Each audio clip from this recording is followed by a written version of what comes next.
Hey guys, welcome back to another tutorial video. Today, I'm going to show you how to delete a lock screen wallpaper on your iPhone iOS 16.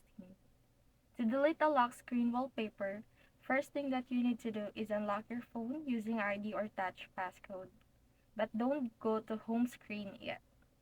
Next, tap and hold on the lock screen and the lock screen selector will pop up. Now here, you can swipe left or right and choose the lock screen that you wanted to delete.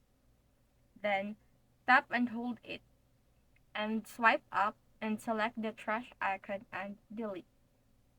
Now you can choose to delete any lock screen by swiping left to right or vice versa. So that's it. Hope this helps and see you on the next one.